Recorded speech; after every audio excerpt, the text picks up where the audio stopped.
મિત્રો spectrum high school PS Patel 39 વર્ષનો મારો અનુભવ છે એનો હું ટીચિંગમાં ઉપયોગ કરું છું. મારી જુદી જુદી મેથડ જે હું સમજાવતો જાઉં છું. ગુજરાત રાજ્ય લેવલે કેઆરપી આરપી તેમજ શિક્ષણના તમામ ક્ષેત્રોમાં લેખન સહિત તમામ જગ્યાએ કામ કરેલું છે. એવા મારા બહોળા અનુભવનો હું ઉપયોગ મારા ટીચિંગ દરમિયાન કરું છું. મારો લાભ અવશ્ય લેજો એવું ખાસ જણાવું છું. Good morning all friends. હવે જુઓ, ગઈકાલ સુધી છેલ્લે આપણે વિવિધ કક્ષકો જે છે એમની ઉર્જા એ કેવી રીતે નક્કી કરી શકાય એ માટે છેલ્લે જોયું તો n+n નો નિયમ. હવે એ નિયમ મુજબ પરમાણુની અંદર વિવિધ કક્ષકો એમાં વિવિધ સંખ્યાના ઇલેક્ટ્રોન દાખલ થતા હોય છે. એ ઇલેક્ટ્રોન રચના જે છે એ ઇલેક્ટ્રોન રચના માટે કેટલાક સામાન્ય બેઝિક સિદ્ધાંતો છે એના ઉપર જઈએ છે આપણે. તો એમાં પરમાણુ ની ઇલેક્ટ્રોન રચના હું આઉટ ટાઇટલ બનાવું છું કારણ કે એના માટે ઇલેક્ટ્રોન રચના માટે જે નિયમો છે એ અંગેના નિયમ.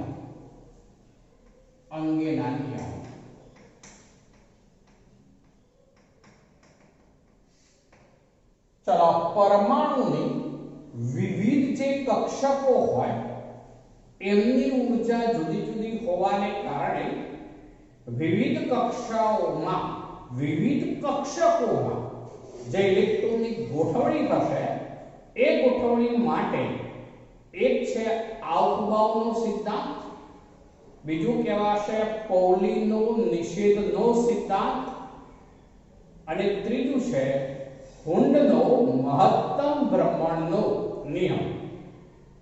આ ત્રણ મુખ્ય નિયમ ઉપરાંત કક્ષકો અર્ધ ભરાયેલી કે સંપૂર્ણ ભરાયેલી હોય ત્યારે તેમની સ્થાયીતા. આ ચાર મુજબ પરમાણુની વિવિધ કક્ષકોમાં ઇલેક્ટ્રોન દાખલ થતા હોય છે. એ પૈકીના પહેલા નિયમ ઉપર આપણે આવવું છે. પહેલો નિયમ છે એને કહીશું આઉટબાઉ નો સિદ્ધાંત. ચલો, આઉટબાઉ શબ્દનો અર્થ થાય છે બાંધણીનો, રચનાનો, ગોઠવણીનો એવો અર્થ થાય. આઉટબાઉ શબ્દ જે છે એનો અર્થ થશે બાંધણીનો સિદ્ધાંત એવું પણ કહેવાય, રચનાનો સિદ્ધાંત, ગોઠવણીનો સિદ્ધાંત એવું પણ કહેવાય. હવે જુઓ મિત્રો, હાઇડ્રોજન પરમાણુ માટે અલગ બાબત છે, હાઇડ્રોજન સિવાયના તત્વો માટે અલગ બાબત છે. હાઇડ્રોજન પરમાણુ માટે તો આપણે આવું કહી શકીએ, ફક્ત હાઇડ્રોજન માટેની વાત પહેલા કરું તો હાઇડ્રોજન માટે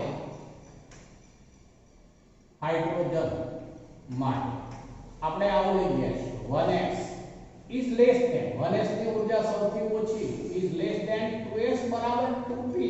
યાદ કરો, is less than 3s બરાબર 3p બરાબર 3d is less than 4s બરાબર 4p બરાબર 4d બરાબર 4f. આપણે આગળ જોઈ ગયેલા છે મિત્રો, યાદ કરો, સમાન ક્વોન્ટમ અંક હોય, સમાન ક્વોન્ટમ અંક, ત્યારે હાઇડ્રોજન માટે s બરાબર p બરાબર d બરાબર f હોય. એટલે આ હાઇડ્રોજન માટે આપણે શક્તિ સ્તર ક્રમ બનાવ્યો એવું કહેવાય, ઉપર જે લખ્યું છે તે. પણ હાઇડ્રોજન સિવાયના તત્વો માટે n+l ને ધ્યાનમાં લેવું પડે. ફરીથી બોલું છું, n+l ને ધ્યાનમાં લેવું પડે. ચલો, એ મુજબ આપણે કેટલીક કક્ષકો માટે હું પહેલા લખું છું, જોજો આ સિદ્ધાંત ઉપર પછી જઉં છું, પણ પહેલા n+l એ શું છે એ સમજાવું છું ફરી. n+l. ચલો, આપણે સૌથી પહેલા તો 1s માટે જવું છે. 1s માટે આ 1 એટલે n ની કિંમત થઈ પ્લસ આ l s ની કિંમત જે છે એ l ની કિંમત 0 થાય.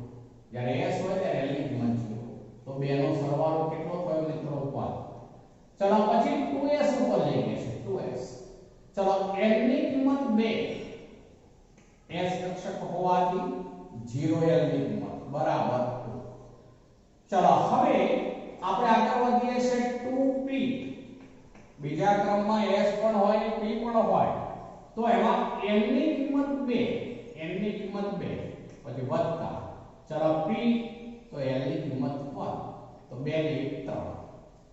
ચલો હવે આ બેમાં આના કરતા આમાં સરવાળો વધારે એટલે 2p ની ઊર્જા 2s કરતા કેવી વધુ. કયા તત્વો માટે? તો હાઇડ્રોજન સિવાયના તત્વો માટે.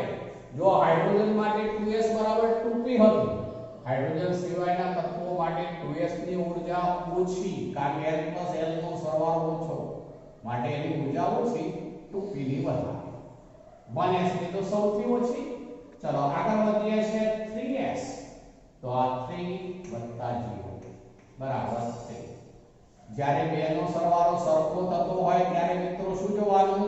જેનો મુખ્ય ક્વોન્ટમ ઓછો એની ઊર્જા ઓછી. આપણે જોઈ ગયા છે આવું. તો આની ઓછી એના કરતા આની વધારે. ચલો 3s પછી 3p લઈએ છે તો 3p માં આ 3 p બરાબર 1 તો બરાબર શું થઈ ગયું હવે? તો જુઓ 3 1 એટલે 4 તો આના કરતા આની ઊર્જા વધવાની. ચલો હવે લઈએ છે 4s જે આપણે કાલે આવું જોઈ ગયા હતા. ચલો 4s લઉં છું, સમજજો 4s.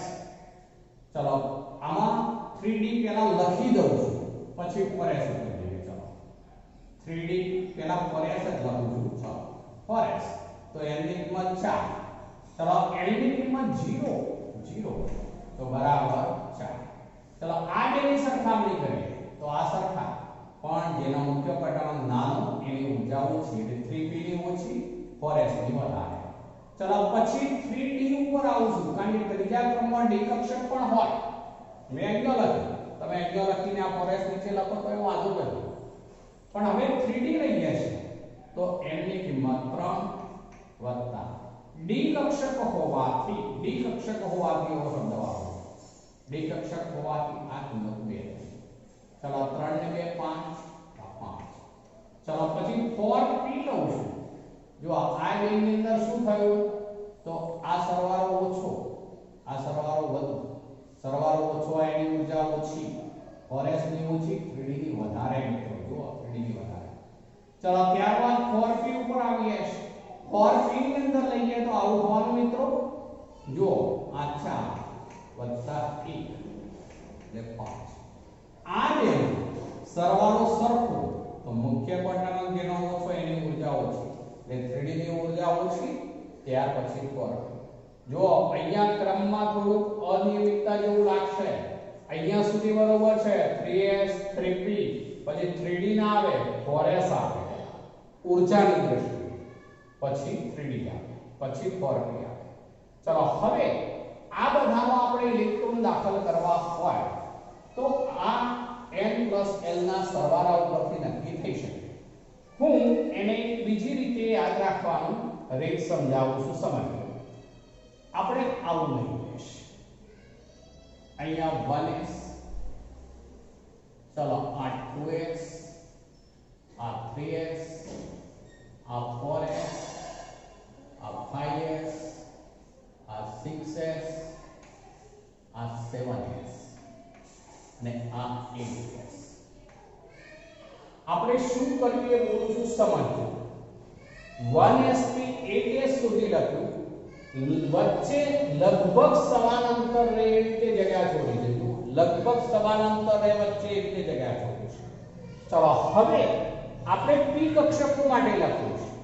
s કક્ષક પહેલા ક્રમથી શરૂ કરીને છેક સુધી બધા જ ક્રમની કક્ષાઓમાં s કક્ષક હોય એટલે આપણે 1 થી શરૂઆત કરીએ.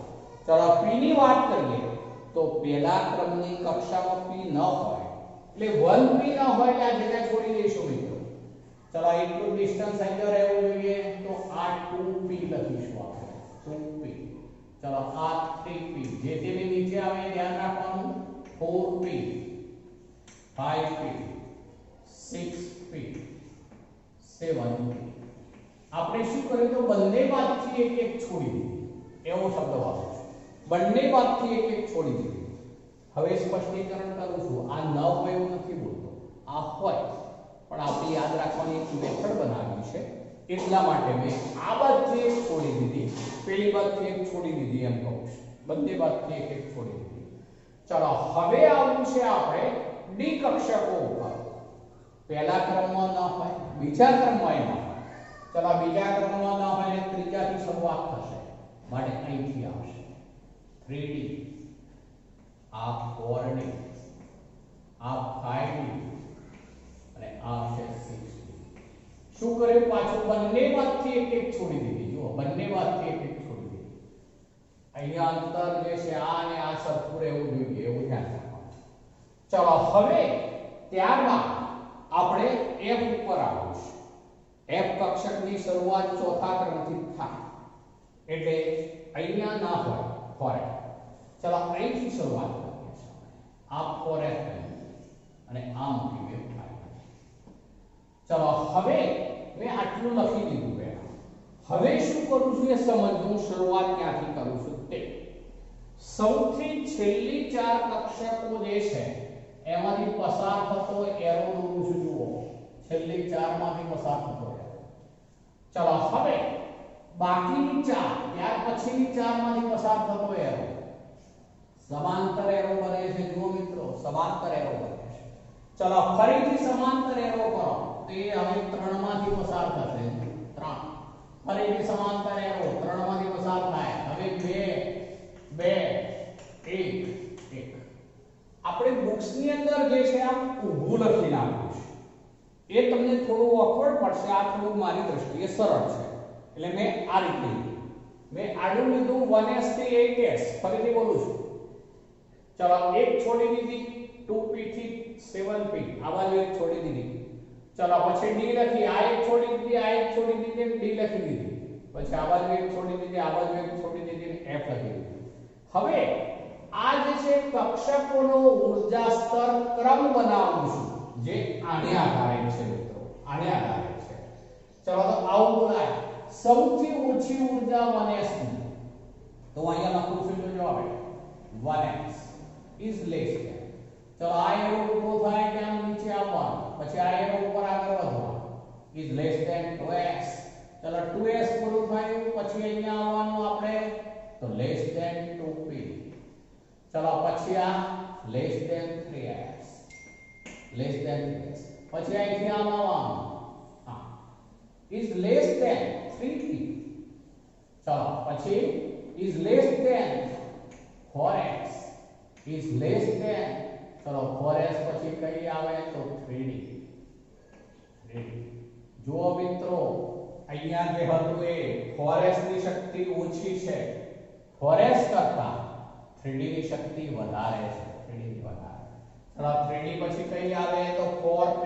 જો આ 3d હતી, હવે 4p less than 4p is less than 5s, less than 5s is less than. ચલો આ પૂરું થઈ જાય એટલે અહીંયા less than 4d, less than 5p, less than 6s, less than 6s પછી પાછું અહીંયા નીચે આવવાનું 4f is less than. ચલો 4f પછી less than 5d is less than 6p is less than 7s. ચલો પાછું અહીંથી આમ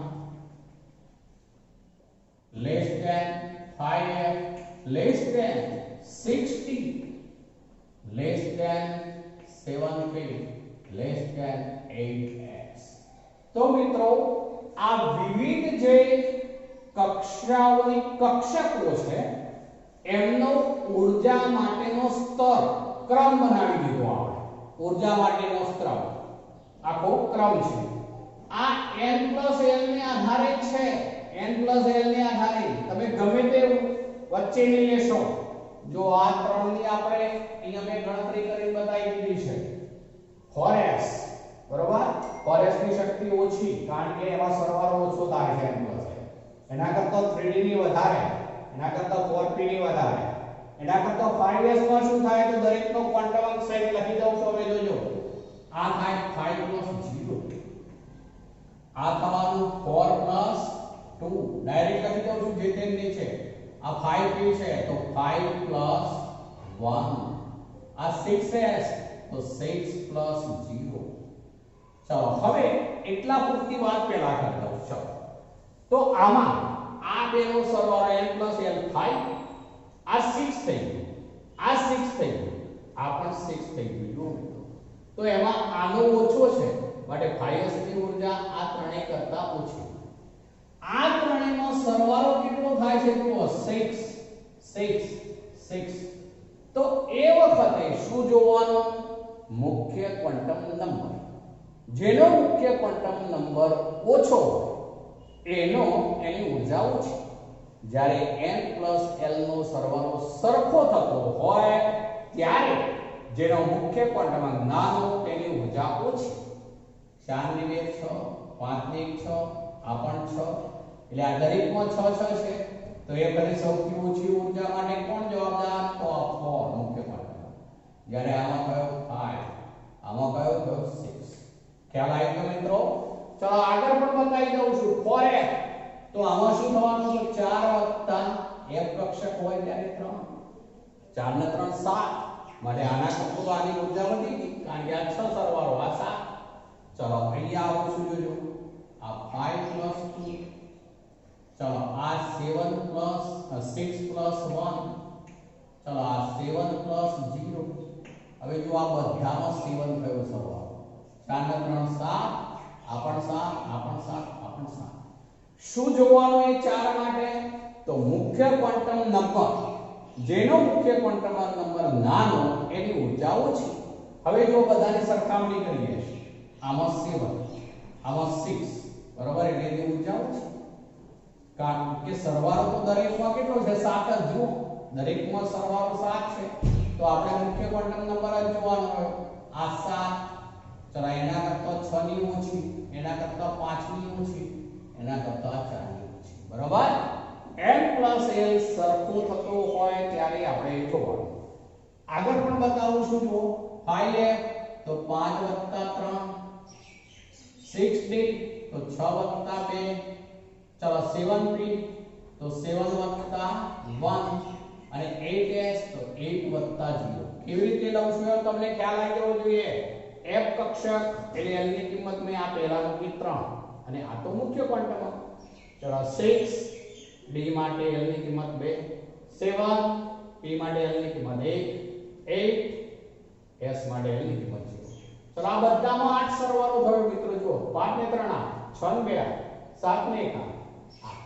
હવે એ બધામાં સરવાળો સરખો હોય તો જેનો n + l માં સરવાળો સરખો હોય તો જેનો મુખ્ય ક્વોન્ટમ ઓછો એની ઊર્જા સૌથી ઓછી. માટે આ 5, જો આ 6, આ 7, આ 8. તો આ રીતે શક્તિ સ્તર ક્રમ બનાવ્યો. કોના ઉપરથી? તો n + l ને આધારે બનાવ્યો છે મિત્રો. બરોબર યાદ રાખો. ચલો આ આપણે ઊર્જા સ્તરની વાત આ જે છે આના ઉપરથી લખી દો આપણે. એટલે તમે n + l સમજીને કોઈ પણ 4 કક્ષકો આપેલી હોય તો એમાં કોની ઊર્જા ઓછી, કોની વધારે, અથવા ઊર્જા સ્તરનો ક્રમ ગોઠવો એવું પૂછે તો ત્યારે આવું કંઈ કરવાની જરૂર નથી. આપણે તો કરવાનું n + l. n + l જેનો n + l નાનો હોય એની ઊર્જા ઓછી. જ્યારે n + l સરખો થાય ત્યારે જેનો મુખ્ય ક્વોન્ટમ ઓછો તેની ઊર્જા ઓછી. એ પ્રમાણે કક્ષકોની ગોઠવણી કરવાની. તો કોઈ પણ કક્ષકોને આપણે આ રીતે ગોઠવી શકીશું. હવે હું આવવાના સિદ્ધાંત ઉપર હવે આવું છું. ચલો આ સિદ્ધાંત એવું કહે છે કે પરમાણુમાં જ્યારે ઇલેક્ટ્રોન દાખલ કરવાના હોય ત્યારે જે કક્ષકની ઊર્જા ઓછી હોય તેમાં સૌથી પહેલા ઇલેક્ટ્રોન દાખલ થશે.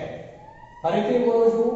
આવવાનો સિદ્ધાંત એવું કહે છે કે પરમાણુમાં ઇલેક્ટ્રોન દાખલ થાય ત્યારે જે કક્ષકની ઊર્જા ઓછી હોય તેમાં ઇલેક્ટ્રોન સૌથી પહેલા દાખલ થાય.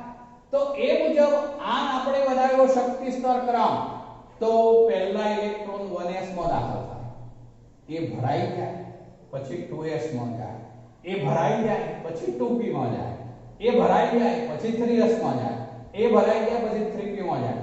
એટલે અર્થ એવો થયો કે જેમ ઊર્જા સ્તર વધતો જાય તેમ ક્રમશઃ ઇલેક્ટ્રોન દાખલ થતા જશે. ઊર્જા સ્તરને અનુરૂપ પરમાણુમાં વિવિધ કક્ષકોમાં ઇલેક્ટ્રોન દાખલ થતા જાય છે, જેને કહીશું આઉટબાઉન્ડનો સિદ્ધાંત. બે રીતે બોલું છું. પરમાણુમાં જે કક્ષકની ઊર્જા ઓછી હોય તેમાં ઇલેક્ટ્રોન પહેલા દાખલ થશે. ક્રમશઃ ઊર્જા સ્તર મુજબ કક્ષકોમાં ઇલેક્ટ્રોન ભરાતા જાય છે. આને કહીશું આઉટબાઉન્ડનો સિદ્ધાંત. ચલો તો આ જે છે સિદ્ધાંત મુજબ હવે હું એક ઉદાહરણ લઉં છું આ નિયમની સમજૂતી માટે. તો એમાં હાઇડ્રોજન લઈએ શું માનો? તો હાઇડ્રોજનનો પરમાણુ ક્રમાંક 1, તો એમાં 1s કક્ષક હોય, આ 1s કક્ષક. ચલો એમાં આ 1s કક્ષકમાં આ 1 ઇલેક્ટ્રોન હોય. ચલો સૌથી ઓછી ઊર્જા માટે એમાં દાખલ થાય, જે ભૂમિ અવસ્થા હાઇડ્રોજન માટે કહીએ છીએ. ચલો એને બદલે હવે આપણે હિલિયમ લઈએ છીએ, H હિલિયમ પરમાણુ ક્રમાંક 2, તો એમાં 2 ઇલેક્ટ્રોન હોય, કારણ કે જેટલો પરમાણુ ક્રમાંક એટલા તટસ્થ પરમાણુમાં ઇલેક્ટ્રોન હોય, તો 2 ઇલેક્ટ્રોન. ચલો તો એમાં 1s કક્ષક જ છે, એમાં એક ઇલેક્ટ્રોન આ રીતે સમઘડી પરિભ્રમણ કરે પોતાની ધરી ઉપરનું, બીજા ઇલેક્ટ્રોનનું ધરી ઉપરનું પરિભ્રમણ વિષમઘડી હોય. એકનું સમઘડી હોય, બીજાનું વિષમઘડી હોય. ચલો હવે કોઈ પણ કક્ષકમાં વધુમાં વધુ 2 ઇલેક્ટ્રોન રહી શકે છે, એટલે આપણે બીજા એક નિયમ ઉપર આવીએ. હવે બીજો નિયમ જે છે એ પાઉલીનો નિષેધ નિયમ. પાઉલી નિષેધનો નિયમ અથવા પાઉલી બાકાત શબ્દ વપરાયો છે. બાકાત શબ્દ વપરાયો છે, બાકાત નો નિયમ. હવે જો બાકાતનો નિયમ કોને કહેવાય છે? સાદી વાત પહેલા સમજાવો. આપણે માનો કે કબડ્ડી રમતા હોઈએ તો કોઈ ખેલાડી આઉટ થઈ જાય એટલે પછી એને શું થઈ જવું પડે? ટીમમાંથી બાકાત. તો એવો શબ્દ છે અહીંયા બાકાતનો નિયમ કહેવાય, પાઉલીનો નિષેધનો નિયમ કહેવાય. હવે આ નિયમ શું કહે છે એ કહું છું, સમજો. કોઈ પણ કક્ષકમાં વધુમાં વધુ 2 ઇલેક્ટ્રોન રહી શકે કે જેમના ધરી ઉપરના પરિભ્રમણ પરસ્પર વિરુદ્ધ દિશામાંના હોય. એક સમઘડી તો બીજું વિષમઘડી. આ પાઉલી નિષેધનો નિયમ છે. બીજી રીતે બોલું છું.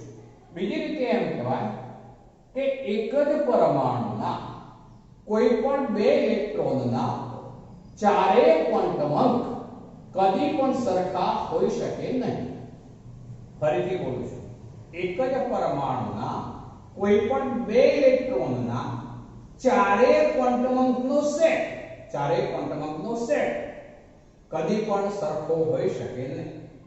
હવે આપણે 4 ક્વોન્ટમ અંકનો સેટ એ શું છે સમજવું છે મિત્રો, ધ્યાન રાખજો.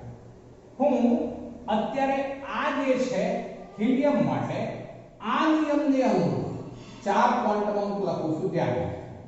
તો એમાં મુખ્ય ક્વોન્ટમ અંક m, ગૌણ ક્વોન્ટમ અંક l, ચુંબકીય ક્વોન્ટમ અંક m અથવા ml અને સ્પિન ક્વોન્ટમ અંક ms અથવા ખાલી s. ચલો હવે શું લખું છું જોજો. આ જે પહેલો ઇલેક્ટ્રોન છે એને માટે લખું છું. કક્ષક કઈ છે? તો 1s. કક્ષા કઈ છે? તો આ 1 એ શું છે? મુખ્ય ક્વોન્ટમ અંક, તો આ 1. ચલો l ની વાત કરીએ. કક્ષક s છે, l ની કિંમત હવે તમને મોઢે થઈ જાય 0 s કક્ષક માટે. ચલો m ની વાત કરીએ તો s માં તો કોઈ પેટા પ્રકાર છે જ નહીં, આપણે m બરાબર શું સૂત્ર લેતા હતા 0 થી પ્લસ ઓર માઈનસ l પણ l જ 0 છે એટલે m 0 જ થાય ચલો m ની કિંમત 0 આ સ્પિન ક્વોન્ટમ છે ms બરોબર હવે આને આ બેનો કેટલા ભૂલ કરે છે એટલે હું ખાલી s તરીકે લખી દઉં છું આ s જે વાસ્તવમાં ms આપણે બુકમાં આવવાનું છે હવે સ્પિન ક્વોન્ટમ તો આ પહેલા ઇલેક્ટ્રોનના 4 ક્વોન્ટમ અંક લખી રહ્યા છે પહેલો ઇલેક્ટ્રોન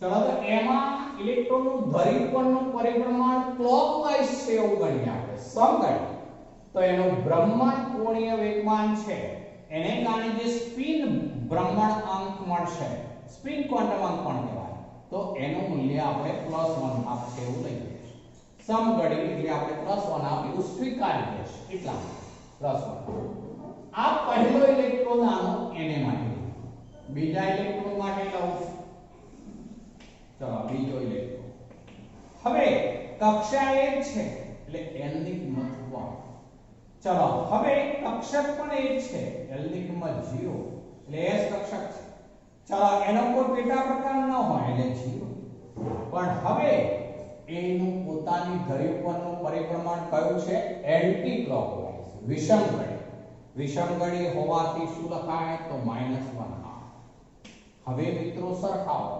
આપણો પૌલી નિષેધનો નિયમ એવું કહે છે એક જ પરમાણુમાંના કોઈ પણ બે ઇલેક્ટ્રોનના ચારે ક્વોન્ટમ અંક કદી પણ સરખા હોઈ શકે નહીં ચારે ક્વોન્ટમ અંકનો સેટ કદી પણ સરખો હોઈ શકે નહીં તો જો આપણે આ એક જ પરમાણુના બે ઇલેક્ટ્રોનના ચાર ક્વોન્ટમ અંક લખી દીધા હવે સમજો n સરખો છે બંનેમાં l સરખો છે m પણ સરખો છે પણ s બંનેમાં શું છે જુદા જુદા છે s બંનેમાં જુદા જુદા છે એટલે ચારે ક્વોન્ટમ અંક કદી પણ સરખા હોઈ શકે નહીં ત્રણ સરખા હોય તો આપણે વાંધો નથી જો આમાં ત્રણ સરખા છે ત્રણે ત્રણ જુદા પણ હોઈ શકે આપણી શરત એટલી છે કે ચારે ચાર સરખા હોઈ શકે નહીં એક જ પરમાણુમાંના કોઈ પણ બે ઇલેક્ટ્રોનના ચારે ક્વોન્ટમ અંક કદી પણ સરખા હોઈ શકે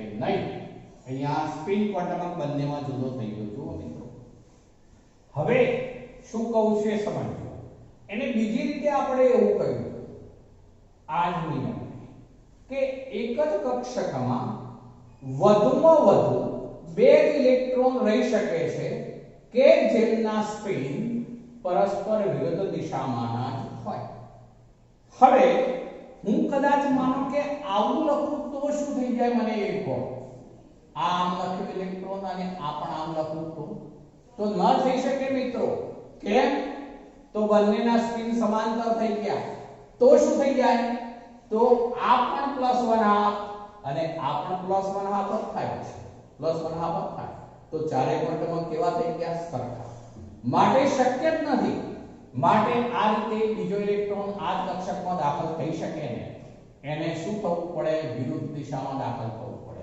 એટલે અર્થ એવો થયો હવે મિત્રો ચલો હવે હું આવું કરું છું સમજો તમને સમજાવવા માટે લિથિયમ લઉં છું પહેલા પરમાણુ ક્રમાંક 3 છે ચલો એની આ 1s કક્ષક હવે એની લિથિયમ પાસે 3 ઇલેક્ટ્રોન હોય ચલો આ પહેલો ઇલેક્ટ્રોન મેં દાખલ કર્યો આ બીજો ઇલેક્ટ્રોન દાખલ કર્યો બંનેના સ્પિન શું છે પરસ્પર વિરુદ્ધ હવે આપણે ત્રીજો ઇલેક્ટ્રોન બાકી રહ્યો 1s ભરાઈ ગઈ હવે 1s ભરાઈ ગઈ બે ઇલેક્ટ્રોન પૂરા થઈ ગયા હવે ક્રમ કોનો આવે 2s નો માટે અહીંયા હવે આવી બીજી કક્ષક દોરીશું આ જે છે 2s છે 1s હતી જે કોમન લખી દીધું છે મેં 2s તો હવે એ ત્રીજો ઇલેક્ટ્રોન જે છે એ આમાં આ રીતે દાખલ થશે હવે એના આપણે ક્વોન્ટમ અંક લખવા છે માનો તો એના ક્વોન્ટમ અંક આ રીતે લખાય છે એક લિથિયમના ઇલેક્ટ્રોનની વાત કરું છું તો શું થાય તો યાદ કરો આ બેના તો લખી દીધા આપણે જે આ પ્રમાણે થશે આ બેના પણ આનો લખીએ આપણે તો આવું થાય જોજો n બરાબર 2 n બરાબર l s કક્ષક હોવાથી 0, m કોઈ પેટા પ્રકાર નથી એટલે 0, પણ સમગણી છે માટે +1. તો તમને એમ થાય મિત્રો કે આને આ બે સરખા થયા તો બરોબર છે, એ બે સરખા છે, m સરખા છે, l સરખા છે, પણ બંનેનો n શું થઈ ગયો જુદો જુદો, l સરખો નથી, જુદો છે. એટલે તો આપણે એમ કહ્યું કે એક જ પરમાણુના કોઈ પણ બે ઇલેક્ટ્રોનના ચારે ક્વોન્ટમ અંકનો સેટ, આખો સેટ કદી પણ સરખો હોઈ શકે નહીં. ત્રણ સરખા હોઈ શકે પણ ત્રણ સરખા ન પણ હોય, પણ આપણે તો એટલી જ વાત, ચારે ચાર કદી પણ સરખા હોઈ શકે નહીં. જો આપણે આ ઇલેક્ટ્રોનનો આપણે લખી દીધા ક્વોન્ટમ અંક, તો ભલે ને s સરખો, m સરખો, l સરખો, પણ n બદલાઈ ગયો.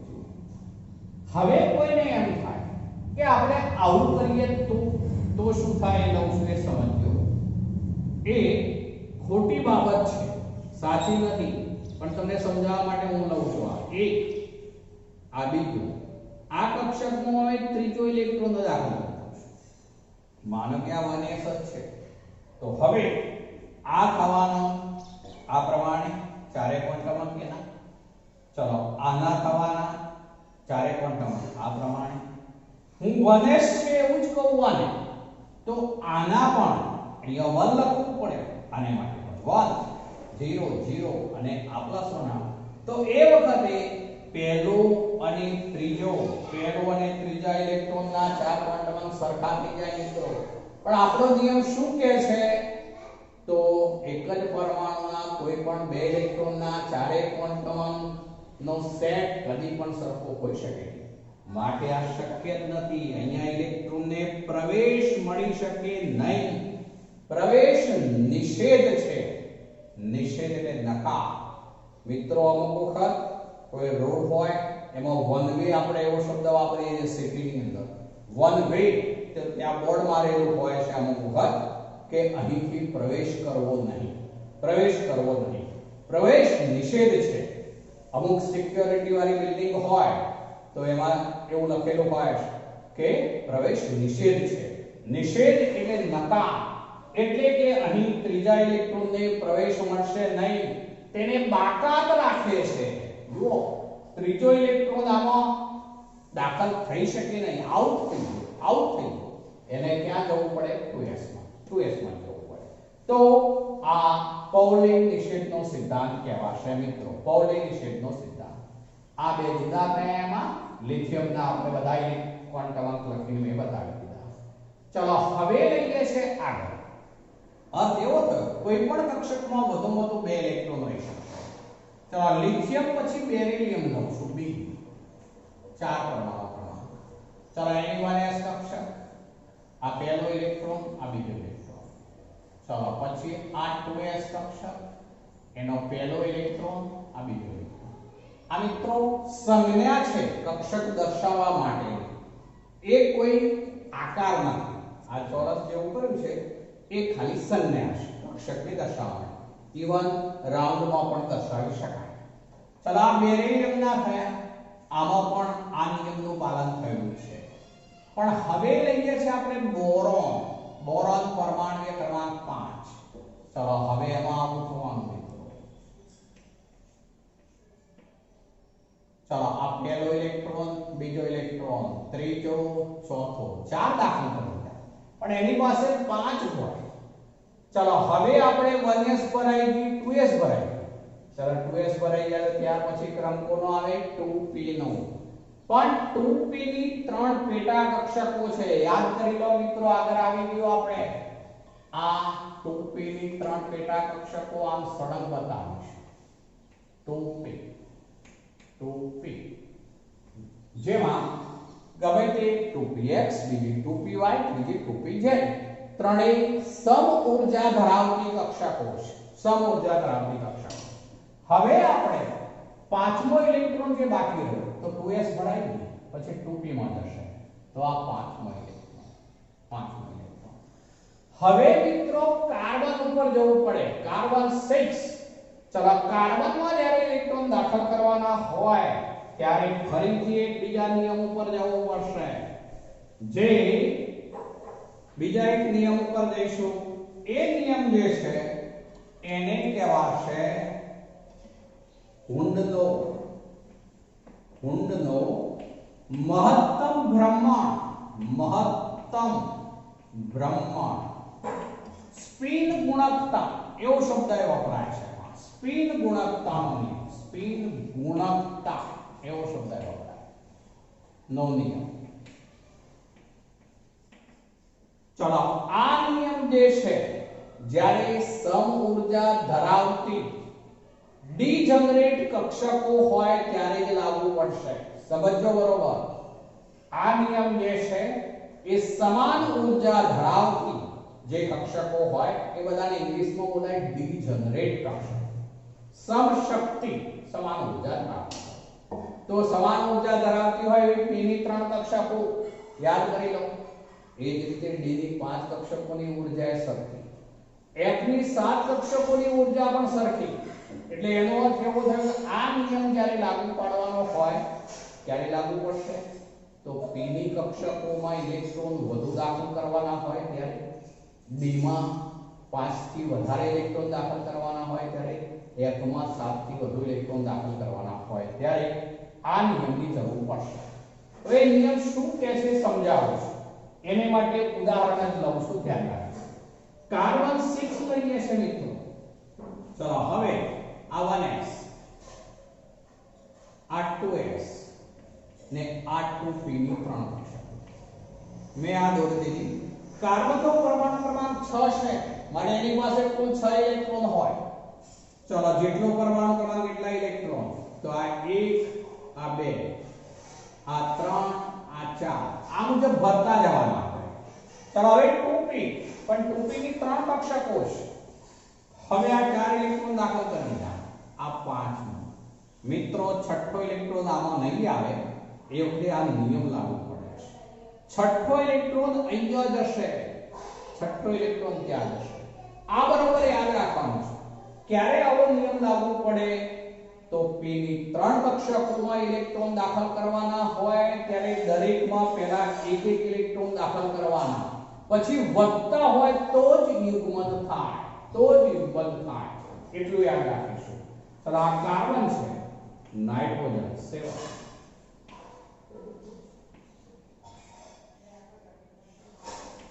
ચલો એમાં આવું થાય મિત્રો. 1s માં 2, 2s માં 2, 2p x કહી દઉં છું. હવે એમાં 1, 2p y માં 1, 2p z માં 1. ત્રણેયમાં એક એક ઇલેક્ટ્રોન દાખલ થાય.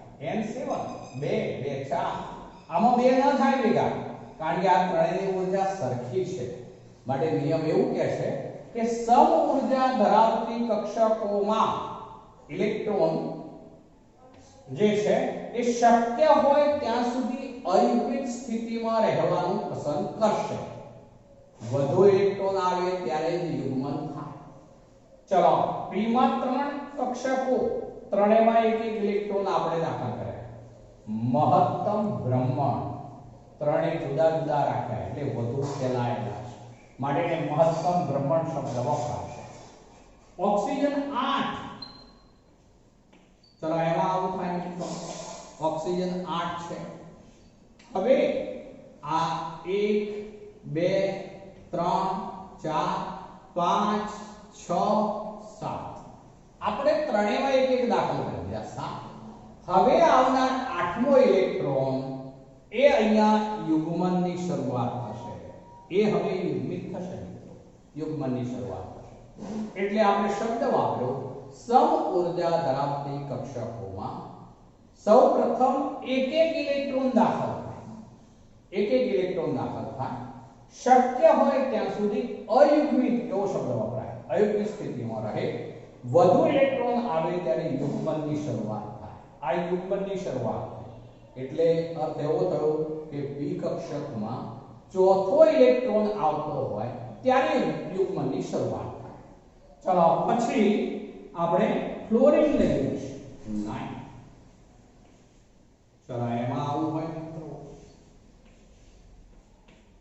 ચલો આ 1s માં 2, 2s માં 2, 2p x માં 1, 2py માં 1, 2pz માં 1 એટલે 7 થયા. હજુ આપણી પાસે 2 છે, આ 8મો ઇલેક્ટ્રોન, આ 9મો ઇલેક્ટ્રોન. પરસ્પર વિરુદ્ધ થવું જોઈએ, આ ધ્યાન રાખજો. જે પરસ્પર વિરુદ્ધ થવું જોઈએ, જે દરેક પરનું પરિભ્રમણ છે તે. ફ્લોરિન પછી નિયોન લઈએ છે, Ne10.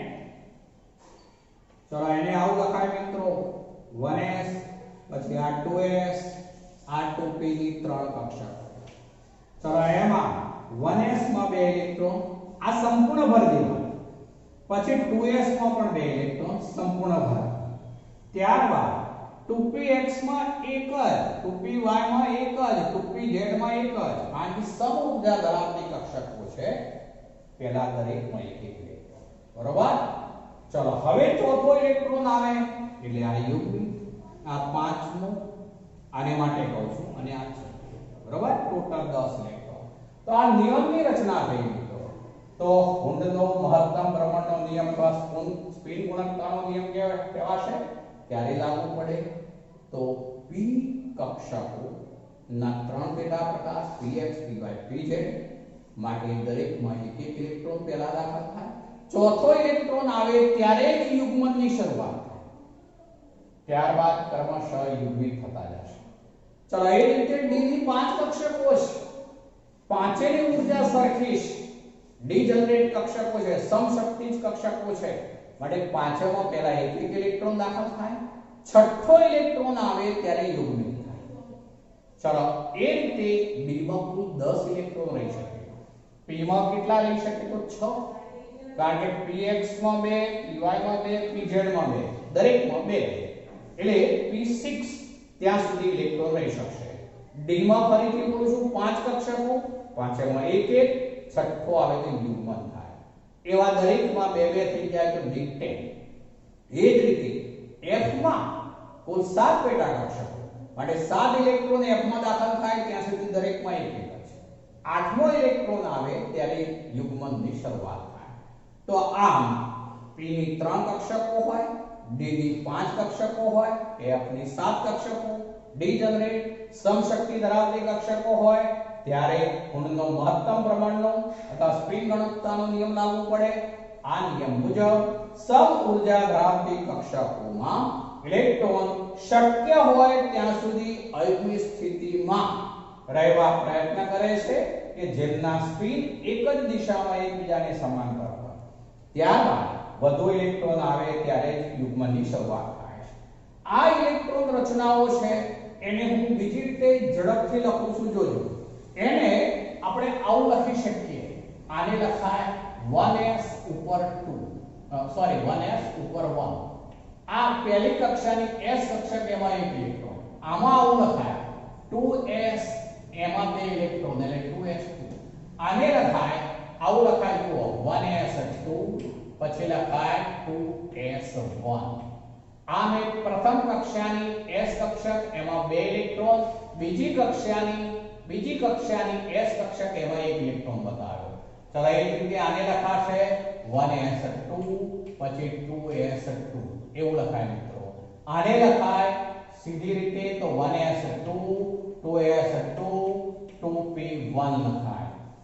ચલો આને લખાશે 1s2 2s2 2p2 લખાશે. ચલો આ લખાશે 1s2 2s2 2p3. આને લખાય 1s2 2s2 2p4. આ 1s2 2s2 પછી 2p5. આપણે કઈ કક્ષકમાં કેટલા ઇલેક્ટ્રોન છે ઉપર લખીએ છીએ, ઇલેક્ટ્રોનની સંખ્યા છે. પછી આ 1s2 2s2 2p6. હવે આપણે આટલા પૂરતું હિલિયમ એવું લખી શકીએ મિત્રો, આના પૂરતું. એટલે આ દરેક માટે આગળ 1s2 ન લખવું હોય આપણે તો હિલિયમ પછી 2s1, helium 2s2, helium 2s2 2p1, helium 2s2 2p2, helium 2s2 2p3, helium He આવું લખી દેવાનું. He હિલિયમ પછી આ લખી દઉં તો 2s2 2p6. તો આ રીતે લખાશે મિત્રો. આમ p ની 3 કક્ષકો માટે કુલ 6 ઇલેક્ટ્રોન રહી શકે, d ની 5 કક્ષકો એટલે કુલ 10 ઇલેક્ટ્રોન રહી શકે, f ની 7 કક્ષકો માટે કુલ 14 ઇલેક્ટ્રોન રહી શકે. નિયમો વ્યવસ્થિત સમજજો મિત્રો, તો કાલે જે ચલાવીશ એમાં આગળ ખ્યાલ આવશે. આજે આટલું.